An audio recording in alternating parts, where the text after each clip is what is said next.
dramatic fashion has accomplished his goal of successfully defending his IBF Junior Welterweight Championship. Now, ironically, the man who shattered the last dream for Howard Davis 4 years ago, Edwin Rosario, is also on today's card, up against Javier Cerna, a Mexican now living in Fort Worth, Texas. Rosario working his way back, and the action took place a short time ago. Let's pick it up now. Round one about to begin. Rosario on the right from Puerto Rico, and Cerna. Rosario with a knockdown of Howard Davis June 23rd in '84 in Puerto Rico with 10 seconds to go in the final round to turn the tide. He won it by a point. Cerna's record is 26-6-3 with a reported 21 knockouts. They both ask for blessing as they get underway. Round one of a scheduled 10-rounder.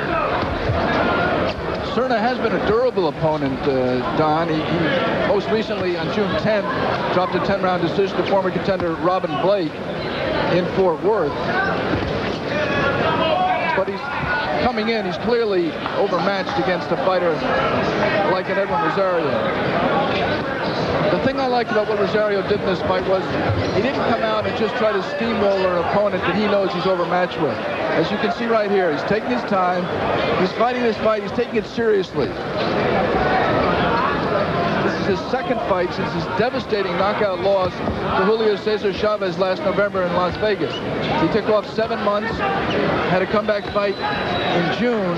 This is his second time back in the ring, and this is obviously an attempt to reestablish his mental confidence in himself by his manager, Bill Caton. Bill Caton, obviously much in the news as the manager of Mike Tyson. It should be known that before Bill Caton and the late Jimmy Jacobs took Mike Tyson to a world championship, they took Edwin Rosario.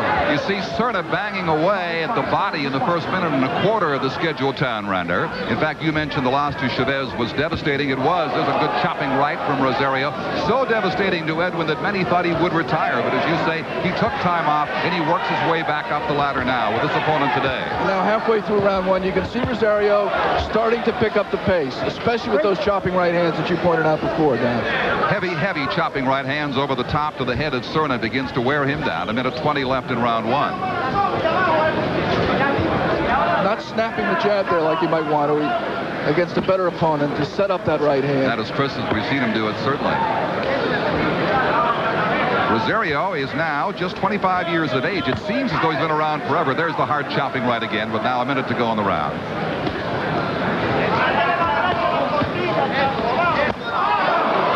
And that right hand, that's about the fourth, and the left hook behind it are really starting to take all the fight out of Cerna. Cerna getting very wobbly now as he backs into the ropes, just trying to defend himself. Counter punching very meekly, but gamely nonetheless as Rosario pursues it. And the right uppercut inside, good strong punch. Hard body shot slows him all the more, and the left drops him to his knees. I think the decisive punch, as you see Cerna here, he decided that right hand to his midsection just took all the life out of him. He just took the count, and he stayed in that position well after the referee had counted to 10. He wanted no more, and perhaps rightly so, because simply more of the same was to come from Rosario, more of the same kind of punishment. That kind of confidence builder is what you have to do to bring a fighter back. It's not the kind of competitive fight that's going to bring out the best in Edwin Rosario, but he gets the feel of the ring, he gets the feel of having an opponent in front of him. It's different in the ring than it is in sparring. You just can't reconstruct a fighter having him spar in the gym. Missed the uppercut, but that right hand that he landed before he tried the uppercut was a decisive punch. Look for it again. Another angle. That right hand to the body. He steps back and tries the left uppercut that clipped him, but I think the decisive punch was the right to the body.